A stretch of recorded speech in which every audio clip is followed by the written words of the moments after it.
better opponent than we have.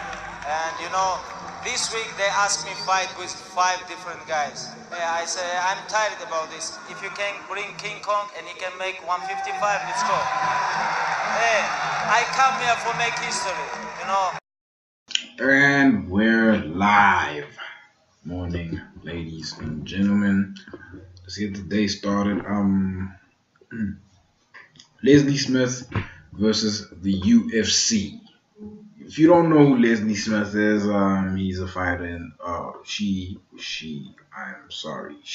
is a fighter in the UFC.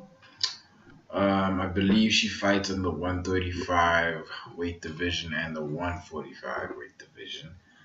But she's a former fighter in the UFC. The UFC recently released her from her contract due to, I guess, what you would call contract disputes. She has been petitioning for a fighters union, and Leslie Smith isn't a well-known name in general, amongst casual MMA fans. So she's been petitioning for a fighters union, which is admirable. I think it should have happened a long time ago, where fighters don't get screwed out of their money the way they are right now.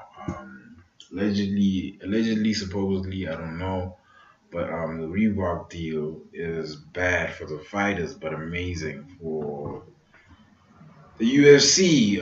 Back to the point. Leslie Smith.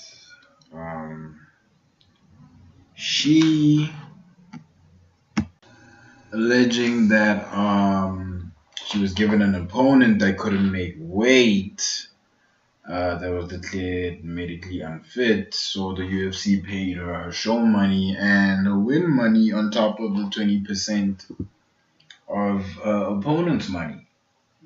This is in retaliation to the fact that Leslie wanted to start a fighters union. We've all seen this. MMA fighters have tried to start fighters unions. It usually didn't work out that well for them.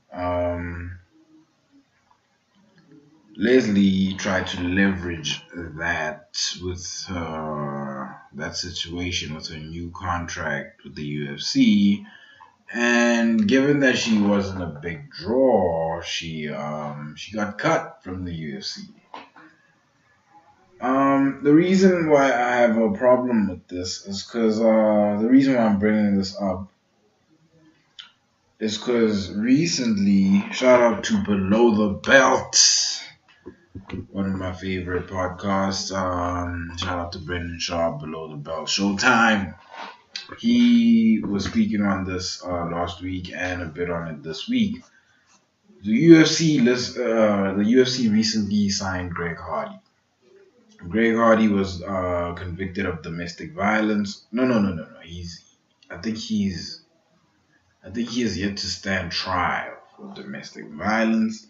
Yeah, he is yet to stand trial for domestic violence, but he's been accused of domestic violence. And the UFC signed him. None of the NFL teams want anything to do with him. He's been blackballed from the NFL. And hot off the heels of firing a woman standing up for her rights as a fighter, Dana White decides to sign this hooligan. This is, I don't know, man. I think the only way Dana could ever relay himself from this is if he made Greg Hardy fight Cain Velasquez. Primetime Cain Velasquez, double lungs Cain Velasquez, C-level Cain Velasquez. Aside from that, I don't understand why he did that. Is it the need for attention? I mean, MMA is getting a lot of attention with the Conor situation. I'm pretty sure gang people now know who Ray Borg is, Michael Chiesa, Rose Namajunas, Khabib Nurmagomedov. Alaquinta, a whole lot of people know those names in mixed martial arts now because of the whole Conor Dali situation. You cannot plead for marketing in this department. No, sir. This is a pure humanity case. What I mean by that is who in the UFC co-signed this? This all happened within what, 2 weeks?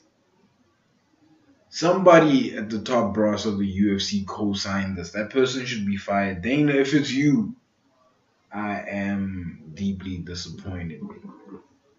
Um, I figured you think further than that.